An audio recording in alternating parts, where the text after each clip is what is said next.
जय श्री कृष्ण। राधे राधे दोस्तों आज मैं आप लोगों को लड्डू गोपाल की एक दिल को छू लेने वाली, आश्चर्य करने वाली लीला कथा सुनाने वाली हूँ। आज की इस लीला कथा को सुनने के बाद आप यह समझ सकते हैं कि दुनिया में एक तरफ ऐसे लोग होते हैं जो दूसरों की मदद करते हैं, जरूरत पड़ने पर एक दूसरे के साथ खड़े होते हैं।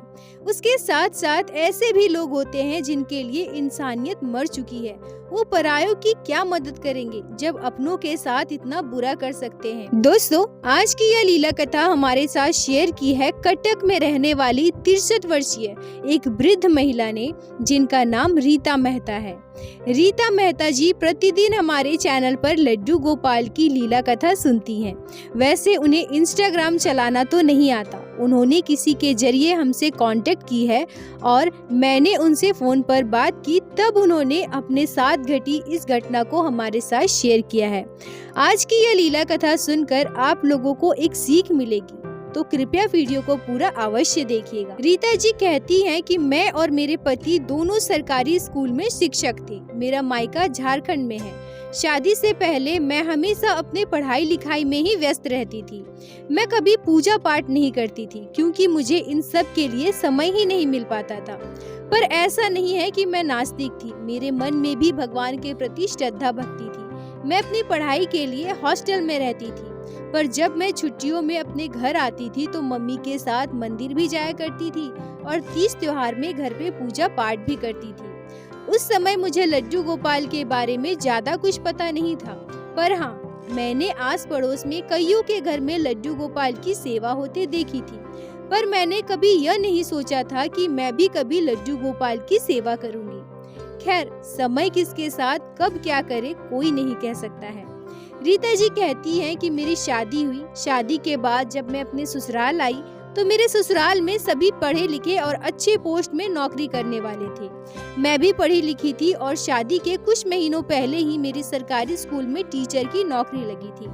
मेरे हस्बैंड 2 भाई थे। मेरी जेठानी जी बैंक में जॉब करती थी और मैं शिक्षिका थी। घर की पूरी जिम्मेदारी मेरी सासू माँ पर थी।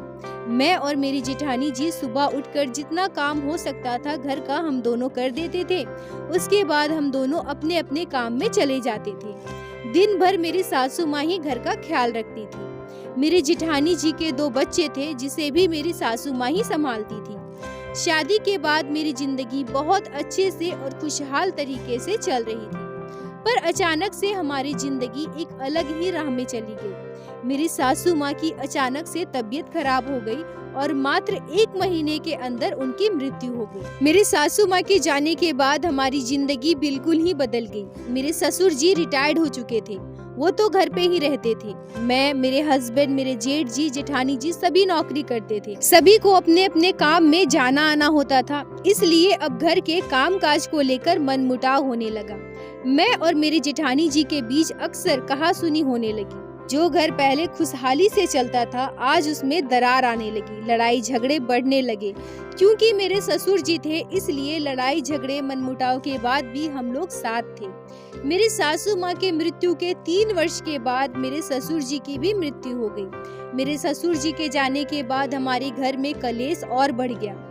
कुछ महीनों के बाद जब हमारे घर में कलेश, लड़ाई झगड़े और भी ज्यादा बढ़ने लगे, तो उस समय हमारे प्रॉपर्टी, घर, सब कुछ का बंटवारा हो गया और हम लोग अलग हो गए। इधर मेरी शादी को लगभग 5 वर्ष हो गए थे, पर अभी भी मुझे कोई संतान नहीं था।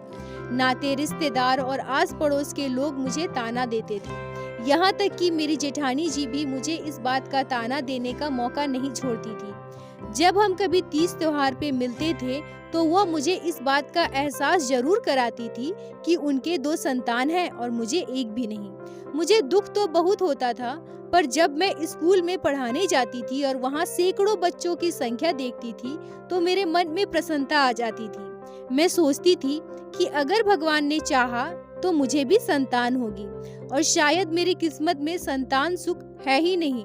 इसी वजह से भगवान ने मुझे शिक्षिका बनाकर इतने सारे बच्चों का गुरु बना दिया है। इसलिए हम अपने दुखों को भुलाकर उन्हीं बच्चों के साथ खुश रहने की कोशिश करते थे। जब हमें दूसरों के तानों से तकलीफ होती थी, दुख होती थी, तब हम दोनों पति पत्नी एक दूसरे को सहारा देते और एक दूसरे को सांत्वना देते हुए कहते कि अगर हमें संतान नहीं है तो कोई बात नहीं, भगवान को शायद यही मंजूर रहा होगा, इसलिए हम दोनों को टीचर बनाया है और हमें इतने सारे बच्चों के साथ रहने का, इतने सारे बच्चों के प्यार पाने का मौका मिला है। मेरी शादी को लगभग 7 वर्ष बीत गए थे। मेरी शादी के लगभग 7 वर्षों के बाद मैं और मेरे पति वृंदावन बांके बिहारी जी के दर्शन के लिए गए। वृंदावन में जाकर हम जहाँ रुके थे वहाँ हमारे जैसे और भी श्रद्धालु थे। 1-2 दिनों में ही हम उनसे अच्छी तरह से घुल मिल गए थे और फिर जब मैंने उन्हें बताया कि हमें कोई संतान नहीं है तो उनमें से एक बहन ने मुझसे कहा कि आप परेशान मत होइए, आप बिहारी जी के दर्शन के लिए आए हैं, अब आप इन्हें ही अपना संतान मान लीजिए और जरा सोचिए, कन्हैया से प्यारा संतान किसी का हो सकता है क्या? आज से कन्हैया ही आपके संतान है। रीता जी कहती हैं कि उस बहन की बात सुनकर मेरी आंखों में आंसू आ गए थे। सच कहूँ तो उस पल मुझे ऐसा महसूस हो रहा था कि मेरे वर्षों के दुखों का अंत आज वृंदावन में हो गया। वो बहन मुझसे बोली कि आप यहाँ से एक लड्डू गोपाल का श्री विग्रह अपने साथ लेकर जाइए और उन्हें ही अपने संतान के रूप में सेवा करना। आप देखना, आपको लड्डू गोपाल की सेवा करते हुए ऐसा लगेगा जैसे यही आपके संतान हैं। आप जब प्यार से अपने लल्ला को स्नान कराएंगी, उन्हें खिलाएंगी, तो आपको ऐसा महसूस होगा कि आप अपने खुद के संतान के लिए सारी चीजें कर रही हैं। आप मेरी बात मानो तो लड्डू गोपाल का एक श्री विग्रह अपने साथ घर लेकर जाइए। रीता जी कहती हैं कि उस बहन की बात मेरे दिल को छू गई। मुझे ऐसा लग रहा था जैसे बिहारी जी ने खुद इस बहन को भेजा हो मुझसे ये सारी बातें कहने के लिए। मैं उनकी बातों को महसूस कर पा रही थी। मैं अपने हस्बैंड से इस बारे में बात की और वहाँ से एक छोटे से प्यारे से लड्डू गोपाल के श्री विग्रह को अपने साथ घर लेकर आई और तभी से मैंने लड्डू गोपाल की सेवा करना प्रारंभ कर दिया। मैं और मेरे हस्बैंड लड्डू गोपाल को अपना पुत्र मानते थे और बिल्कुल अपने संतान की भांति उनका ख्याल रखते थे, उनकी सेवा करते थे। जैसे एक छोटे बच्चे के जन्म के बाद माँ की जिम्मेदारियाँ बढ़ जाती है, लड्डू गोपाल हमारे घर आने के बाद जैसे एक बच्चे के जन्म के बाद माँ की जिम्मेदारियाँ बढ़ जाती है, ठीक उसी तरह से लड्डू गोपाल के हमारे घर में आने के बाद मुझे भी बिल्कुल वैसा ही महसूस हो रहा था। मैं सुबह सुबह जल्दी उठकर घर के काम काज निपटा लेती और खुद स्नान करके अपने लल्ला को जगाती, फिर उन्हें स्नान कराती, उन्हें दूध का भोग लगाती। उसके बाद मैं किचन में हम तीनों के लिए नाश्ता बना कर लाती और सबसे पहले अपने कन्हैया को भोग लगाती थी। उसके बाद ही हम दोनों नाश्ता करते थे। उसके बाद तो मुझे स्कूल जाना पड़ता था, इसलिए मैं दोपहर के खाने के लिए अपने लड्डू गोपाल के लिए ज्यादा कुछ नहीं बना पाती थी। जब मैं नाश्ता बनाती थी उसी समय गैस के दूसरे साइड खीर या हलवा बनने के लिए रख देती थी। जब तक मेरा नाश्ता बनता था तब तक मेरा खीर या हलवा भी बन जाता था और मैं स्कूल जाने से पहले अपने लड्डू गोपाल के आगे थाल में दोपहर का भोजन ढककर रख देती, एक ग्लास में पानी भी रख दिया करती थी और अपने बाल गोपाल से कहती थी, मेरे लल्ला, तेरी मैया स्कूल जा रही है, तू खुद से भोजन ग्रहण कर लेना। और यह कहकर मैं स्कूल चली जाया करती थी। जितने दिन गुजरते गए मेरे और मेरे पति का लगाव मेरे कन्हैया के लिए और बढ़ता जा रहा था।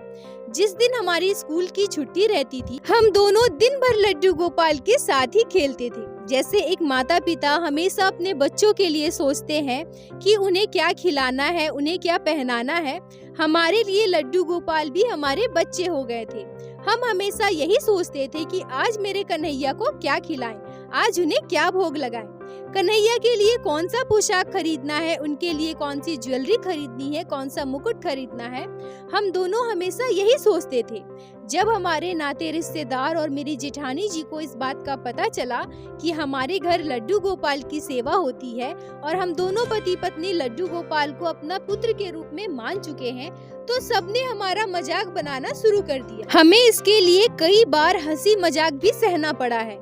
कई लोगों ने यह भी कहा कि यह इतने पढ़े लिखे गवार कब से हो गए, इतनी पढ़ाई लिखाई का क्या फायदा जब हमारे पास दिमाग ही ना हो, जब बच्चे नहीं हुए तो हम कुछ भी करेंगे क्या। मेरी जिठानी जी कहती कि भगवान होते हैं ये हम मानते हैं, भगवान की पूजा भी हम करते हैं, पर हम इतने पागल नहीं हैं। ना ही हमारे पास इतना समय है जो एक मूर्ति को साक्षात अपना संतान मान ले और इस तरह से उस मूर्ति का ख्याल रखे जैसे ये सच में हमारे संतान। कई लोग हमसे यह भी कहते हैं कि आप लोग क्या कर रहे हैं, हमें कुछ समझ में नहीं आ रहा है। पर अब धीरे धीरे हम दोनों पति पत्नी को किसी की बातों का फर्क पड़ना बंद हो चुका था। हम लोग ये समझ चुके थे कि नास्तिक को कभी भी समझाया नहीं जा सकता है और हम किसी को कभी समझाना भी नहीं चाहे। जिनके मन में भगवान के लिए श्रद्धा भक्ति ना हो और जो उस भाव को महसूस ही ना कर सके जो भाव हम महसूस कर रहे हैं, वो इंसान कभी भी यह नहीं समझ सकता कि ठाकुर जी हमारे लिए क्या है।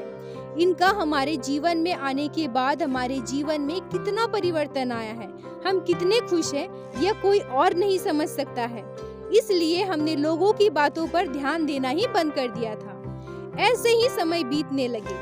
हम अपने घर जन्माष्टमी का त्योहार बड़े ही धूमधाम से मनाते थे, जिसमें सबको आमंत्रित करते थे। सभी लड्डू गोपाल के प्रति हमारे प्रेम को देखकर आश्चर्य हो जाते थे। कई लोग जो भगवान पर आस्था रखते हैं, लड्डू गोपाल पर विश्वास करते हैं, वो हमसे यह कहते हैं कि लड्डू गोपाल की सेवा सभी को नहीं मिलती। लड्डू गोपाल स्वयं अपने भक्तों का चुनाव करते हैं और आप दोनों जिस तरह से लड्डू गोपाल की सेवा कर रहे हैं, सच में आप लोग बहुत भाग्यशाली हैं। पर कई लोग ऐसे भी होते हैं जो हमारे उत्सव में शामिल तो होते थे पर हम पे हंसते थे, हमारा मजाक उड़ाते थे, पर हमें अब किसी की बात का फर्क नहीं पड़ता था। दोनों पति पत्नी अपने लड्डू गोपाल के साथ खुश थे। समय बीतने लगा था और समय के साथ हमारा उम्र भी बढ़ने लगा था। लोग तो यहाँ तक कहते कि बुढ़ापे में तुम्हारा सहारा कौन बनेगा, पर हमने सब कुछ अपने ठाकुर जी पर छोड़ रखा था। अब जब हमारे ठाकुर जी हमारे साथ हैं और हमने ठाकुर जी को ही अपना संतान मान लिया है, तो अब यही जाने हमारे साथ क्या होगा।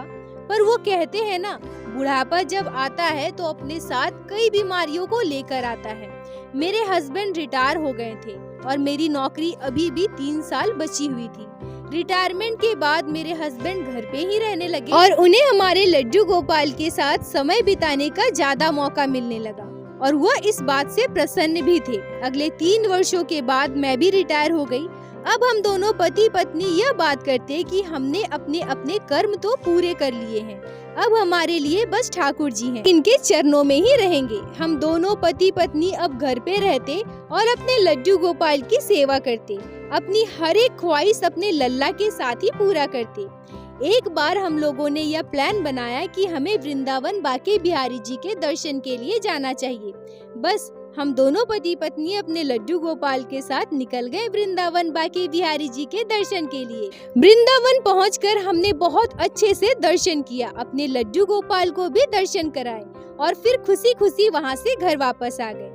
रीता जी कहती हैं कि इतनी खुशी खुशी वृंदावन से दर्शन करके घर आने के बाद मुझे यह सपने में भी एहसास नहीं था कि मेरी जिंदगी अचानक से बदलने वाली है। मेरे हस्बैंड बीमार पड़ गए। अगले 6 से 7 महीनों तक उनका इलाज चला पर वो ठीक नहीं हो पाए और अंततः मुझे और मेरे लड्डू गोपाल को अकेला छोड़कर चले गए। उनके जाने के बाद मेरा जीवन पूरी तरह से सूना हो चुका था। मुझे अब इस दुनिया में जीने का बिल्कुल भी मन नहीं करता था। बस हम दोनों पति पत्नी एक दूसरे के लिए थे और जब वो चले गए तो मेरा जीवन पूरी तरह से उजड़ गया था। अब मुझे ऐसा लग रहा था कि इस जगत संसार में मेरा कोई और अपना नहीं है। मैं हमेशा उदास रहती, अपने लड्डू गोपाल के पास रोते रहती थी। समय बीत रहे थे और मैं बस अपने लड्डू गोपाल से यही प्रार्थना करती थी कि हे गोपाल, जल्द से जल्द मुझे भी मेरे पति के पास बुला लो, मुझे अब यहाँ और अकेले नहीं रहना। इसी बीच मेरे जेठ जी और जेठानी जी और उनके बच्चे मुझसे नजदीकियां बढ़ाने लगे, मेरे घर आने जाने लगे। जेठानी जी मेरा ख्याल रखने लगी, उनके बच्चे मेरा सम्मान करने लगे। मुझे उनका व्यवहार थोड़ा अजीब तो लगता था क्योंकि इतने वर्षों तक जब मेरे पति थे तब हम लोगों में कभी बातचीत नहीं था, न हमारा मिलना जुलना होता था। फिर अचानक से उनका व्यवहार मेरे प्रति कैसे इतना बदल गया। पर वो कहते हैं ना, अच्छे लोगों को अगर कोई प्यार से 2 शब्द बोल दे तो वो पिघल जाते हैं। मेरे साथ भी बिल्कुल वैसा ही हुआ। एक दिन मेरे जेठानी जी का बेटा आता है और मुझसे कहता है कि चाची जी, मैं बहुत बड़ी मुसीबत में फंस गया हूँ, मुझे कुछ पैसे लोन चाहिए। मैंने लोन के लिए अप्लाई तो किया है पर वहाँ एक गारंटेड मांग रहे हैं। क्या आप मेरे उस पेपर पर साइन कर देंगे? आप बस एक विटनेस की तरह उस पर साइन कर दीजिए, बाकी लोन तो मैं चुका ही लूँगा। रीता जी कहती है कि मैंने उससे कहा भी कि तुम अपने पापा से साइन करवा लो, पर उसने मना कर दिया। उसने कहा कि मेरे पापा के साइन करने पे मुझे लोन नहीं मिलेगा, मुझे किसी दूसरे इंसान का साइन चाहिए। आप कर देती तो बहुत अच्छा रहता। मुझे उसके बातों पर भरोसा हो गया। मैंने सोचा कि ये लोन तो चुका ही देगा, मैं अगर एक साइन कर दूं और इसका भला हो जाए तो मेरा इसमें क्या जाएगा। मैंने उसके पेपर पर साइन कर दिया, पर उसके बाद मेरे जीवन में मुसीबतों का पहाड़ टूट पड़ा। कुछ ही महीनों के बाद मुझे बैंक से नोटिस आता है जिसमें बताया गया कि मेरे जेठ जी के बेटे ने महीनों से लोन नहीं चुकाया है, इसलिए मेरे अकाउंट को बंद किया जा रहा है। अब जब तक वो लोन नहीं चुकाएगा तब तक मैं अपने अकाउंट में पैसे नहीं निकाल सकती हूँ। मैं बुरी तरह से फंस चुकी थी। मैं जब उसके पास गई और उससे कही कि तुमने ऐसा क्यों किया, तुम लोन लिए हो तो उसे चुकाते क्यों नहीं? तुम्हारी वजह से मुझे मेरे पैसे नहीं निकालने दिए जा रहे हैं। वो कहता है कि अभी मेरे पास पैसे नहीं है। आपके पास तो इतने पैसे हैं ना, क्या होगा आप ही चुका दीजिए। वैसे भी आपका कोई है भी नहीं, आपके आगे पीछे कोई नहीं है जो आपके जाने के बाद आपके पैसे खर्च करेगा, तो आप मेरा ही लोन चुका दीजिए, फिर सब कुछ सही हो जाएगा। आप अपने अकाउंट से पैसे भी निकाल सकोगे और मैं भी अपना काम सही से कर पाऊंगा। रीता जी कहती है कि मैं उसकी बात सुनकर चौंक गई। पहले मुझे थोड़ा भी अंदाजा नहीं था कि वो मेरे साथ इतना बड़ा धोखा करने वाला है। उसने बहुत बड़ा अमाउंट लोन में लिया था। मेरे पास जो भी पैसे थे वो खत्म हो चुके थे। मुझे कोई और दूसरा उपाय नजर नहीं आ रहा था। मेरे सामने ऐसी स्थिति आ गई थी कि मेरे खुद के पैसे होने के बावजूद मैं उसे नहीं निकाल पा रही थी। अब मैं क्या खाऊं? अपने लड्डू गोपाल को क्या भोग लगाऊं? मेरे ऐसे भी दिन आए जब मैं लड्डू गोपाल को मिश्री बतासे का भोग लगाई और खुद सूखी रोटी खाकर गुजारा किया। मैं अपने लड्डू गोपाल के आगे रोती थी, उन्हें कहती थी कि हे मेरे गोपाल, आज तक मेरे जीवन में ऐसा कभी नहीं हुआ कि मैं आपको फल मिठाई का भोग न लगाई हूँ। आपको मैंने हमेशा अपने हाथों से बनाए हुए अच्छे अच्छे भोजन का भोग लगाया है, पर आज मैं आपको मिश्री बतासे का भोग लगा रही हूँ। यह मेरे जीवन की कैसी विडम्बना है गोपाल। रीता जी रोते हुए कहती है कि मेरा मन एक दिन इतना दुखी हो गया कि मैं अपने लड्डू गोपाल के आगे रोते हुए कहती हूँ कि हे मेरे गोपाल, अगर मैं आपको अच्छा भोजन का भोग नहीं लगा पा रही हूँ तो मैं भी भोजन नहीं करूँगी। मैं अब तभी भोजन करूँगी जब मैं आपके लिए अच्छा भोजन बना सकूं। मैं प्रतिदिन अपने हाथों से अपने लड्डू गोपाल को पूरी सब्जी, खीर, हलवा का भोग लगाती थी और उस दिन मैंने अपने लड्डू गोपाल को बस दाल चावल का भोग लगाया था, जो मुझे बहुत दुख दे रहा था। लड्डू गोपाल को भोग लगाकर मैं खुद कुछ नहीं खाती और वैसे ही सो जाती हूँ। पूरा दिन गुजर जाता है, रात गुजर जाती है, अभी तक मैंने कुछ भी नहीं खाया था। अगले दिन सुबह मैं फिर से उठती हूँ, अपने लड्डू गोपाल का स्नान श्रृंगार करती हूँ, उन्हें फिर से दाल चावल का भोग लगाती हूँ और खुद बिना खाए ही दोपहर को लेट जाती हूँ। तभी मेरे साथ एक चमत्कारी घटना घटती है। मैं अपने सपने में अपने लड्डू गोपाल के दर्शन पाती हूँ। मैं अपने सपने में देखती हूँ कि मेरे लड्डू गोपाल एक छोटी सी थाली में दाल चावल लिए बैठे हैं और मुझसे कह रहे हैं, मैया, ओ मैया, मुझे दाल चावल खिला दो ना मैया, तेरे हाथों के बने हुए दाल चावल मुझे बहुत प्रिय हैं। मैं आश्चर्य हो जाती हूँ, अपने लड्डू गोपाल की तरफ देखने लगती हूँ। मैं सोचती हूँ कि मेरे लड्डू गोपाल को तो अच्छा अच्छा भोजन पसंद है ना, फिर आज मेरे गोपाल दाल चावल खाने की जिद क्यों कर रहे हैं। तभी मेरे लड्डू गोपाल मेरे मन की बात मेरे बिना कहे ही समझ लेते हैं और मुझसे कहते हैं, मैया, मुझे तेरे हाथों के बने दाल चावल बहुत प्रिय हैं। मुझे और कुछ नहीं खाना मैया, मुझे तो तेरे हाथों के दाल चावल ही खाने हैं। मुझे बहुत भूख लगी है, उठ ना मैया, मुझे अपने हाथों से खाना खिला ना मैया। रीता जी कहती है, मैं उठकर जैसे ही अपने लड्डू गोपाल के पास जाती हूँ और चावल दाल का थाल लेकर अपने लड्डू गोपाल को खिलाने लगती हूँ, तभी मेरे गोपाल कहते हैं, मैया, पहले तू भोजन कर। जब तक तू नहीं खाएगी तेरा ये लल्ला भी कुछ नहीं खाएगा। मेरे दोनों आँखों से अश्रु धारा बह रहे थे। मैं अपने लड्डू गोपाल से कुछ नहीं कह पाती हूँ, मैं बस उन्हें निहारती हूँ, उनकी बातों को सुनती हूँ। मेरे मुंह से शब्द नहीं निकल रहे थे। मैं अपने मन में सोचती हूँ कि नहीं, मैं भोजन नहीं करूँगी। तभी मेरे लड्डू गोपाल फिर से मुझसे कहते हैं, मैया अगर तू भोजन नहीं करेगी तो तेरा लल्ला भी भोजन नहीं करेगा। तू खा लेना मैया, तू भूखी है ना मैया, और तू परेशान ना हो मैया, मैं सब कुछ ठीक कर दूंगा। तेरा लल्ला है ना तेरे साथ, उस पर भरोसा रख। अगले ही पल मेरा सपना टूट जाता है। मैं चौंक कर उठकर बैठ जाती हूँ। मैं दौड़कर अपने लड्डू गोपाल के पास जाकर उन्हें गोद में उठाकर बहुत रोती हूँ। मैं सोचती हूँ कि भले ही मुझे कोई संतान नहीं है, पर आज मेरे खाना ना खाने पर मेरे गोपाल को कितना दुख हुआ, जैसे एक पुत्र को अपने माँ के लिए होता है।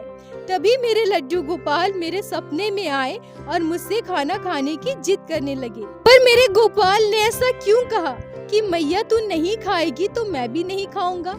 तो क्या मैंने लड्डू गोपाल को जो भोग लगाया है उसे उन्होंने ग्रहण नहीं किया है? यह सोचते ही मैं अपने किचन की तरफ भागती हूँ और वहाँ से दाल चावल लेकर आती हूँ। सबसे पहले मैं अपने लड्डू गोपाल को अपने हाथों से भोग लगाती हूँ और दोनों आँखों में अश्रुधारा लिए खुद भोजन करती हूँ और बस इस उम्मीद में रहती हूँ कि एक दिन सब ठीक हो जाएगा, हमारे दिन पहले जैसे हो जाएंगे और मैं अपने लड्डू गोपाल को अच्छा भोग लगा पाऊंगी। कुछ दिनों के बाद फिर से मुझे मेरे बाल गोपाल मेरे सपने में दर्शन देते हैं। इस बार मैं देखती हूँ कि मैं अपने लड्डू गोपाल को गोद में लेकर बैठी हूँ और मेरे लड्डू गोपाल और मैं दोनों ही बहुत प्रसन्न हैं।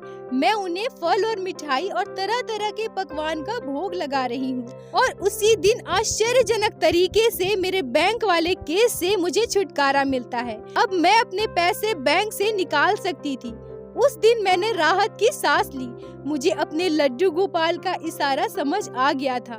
सब कुछ मेरे गोपाल की कृपा से ही हुआ है। आज मेरे गोपाल की वजह से मैं इस दुख से बाहर निकल पाई हूँ। दोबारा से फिर से सब कुछ सही हो गया। अब मैं अपने लड्डू गोपाल को अच्छा भोजन का भोग लगा सकती हूँ। रीता जी कहती हैं कि लड्डू गोपाल का चमत्कार देखिए। जब मेरे पास कुछ भी नहीं था, जब मैं बिल्कुल सक्षम नहीं थी कि अपने लड्डू गोपाल के लिए अच्छा भोजन बनाकर उन्हें भोग लगा सकूं, तब मेरे लड्डू गोपाल सपने में स्वयं आकर मुझसे कहते हैं कि मुझे दाल चावल प्रिय है और मुझे आपके हाथों के दाल चावल ही खाने हैं, मुझे कुछ और नहीं खाना है। और जिस दिन मुझे इस केस से छुटकारा मिलने वाला था, जब मैं अपने बैंक से पैसे निकाल पाती, उसी दिन मेरे लड्डू गोपाल मेरे सपने में साक्षात आकर मुझे यह संकेत दे गए कि मैया सब कुछ सही होने वाला है, तुम्हारे दिन फिर से पहले जैसे होने वाले हैं। अब तुम मुझे पहले की तरह वैसे ही फल और मिठाई का भोग लगा पाओगी। रीता जी कहती हैं कि सब मेरे लड्डू गोपाल की कृपा है। लड्डू गोपाल मेरे साथ है। मैं हमेशा इस बात को महसूस करती हूँ। मेरे जीवन में कितना भी बड़ा दुख आया, तकलीफ आया, पर मैंने अपने लड्डू गोपाल की सेवा नहीं छोड़ी, मैंने उन पर विश्वास नहीं छोड़ा। और ठीक उसी तरह से मेरे बाल गोपाल भी मेरे साथ रहे, मेरा साथ उन्होंने भी कभी नहीं छोड़ा। मैं हर पल अपने साथ अपने लड्डू गोपाल को महसूस करती हूँ। मैं लड्डू गोपाल की कई लीलाओं का अनुभव कर चुकी हूँ। मैं अपने आप को भाग्यशाली समझती हूँ, खुशकिस्मत समझती हूँ कि मुझे लड्डू गोपाल की भक्ति प्राप्त हुई है। मैं उनकी सेवा कर पा रही हूँ। मैं अपने जीवन के अंतिम पड़ाव में पहुँच चुकी हूँ। अब मेरे अंतिम समय कभी भी आ सकता है। मैं अपने बाल गोपाल से यही प्रार्थना करूंगी कि हे गोपाल, मुझे मेरे जीवन के अंतिम समय तक आपकी सेवा करने का सौभाग्य प्रदान करना। मुझे अपने गोपाल पर संपूर्ण विश्वास है कि जिस तरह से मेरे गोपाल अब तक मेरे साथ थे, हमेशा मेरे साथ होंगे और मेरे जीवन के अंतिम समय में वही मुझे तारेंगे।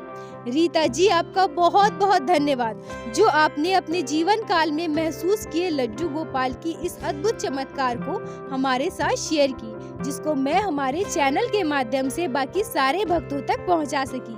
अपना साथ और प्यार ऐसे ही बनाए रखें। बोलो बाके बिहारी लाल की जय, लड्डू गोपाल की जय, जय जय श्री राधे। दोस्तों, यदि आप लोगों को आज की यह लीला कथा अच्छी लगी हो, आपके हृदय को स्पर्श की हो, तो कृपया वीडियो को लाइक करके अपने दोस्तों के साथ शेयर अवश्य करें, जिससे बाकी भक्त भी लड्डू गोपाल की इस अद्भुत लीला कथा को श्रवण कर सके। और हमारे चैनल को सब्सक्राइब करें, जिससे प्रतिदिन आप लोग हमारे चैनल पे श्री बांके बिहारी श्री लड्डू गोपाल की लीला कथा सुन सके। दोस्तों, यदि आपके जीवन में घटी हो कोई भी चमत्कारी घटना या लड्डू गोपाल ने कभी भी की हो कोई भी लीला जिसे आप हमारे साथ शेयर करना चाहते हैं, तो कृपया हमें इंस्टाग्राम पे मैसेज करें। हम आपसे कांटेक्ट करेंगे और आपकी उस लीला कथा को हमारे चैनल पे बाकी सारे भक्तों के साथ शेयर अवश्य करेंगे। लड्डू गोपाल की कृपा आप पर और आपके पूरे परिवार पर बनी रहे। राधे राधे दोस्तों।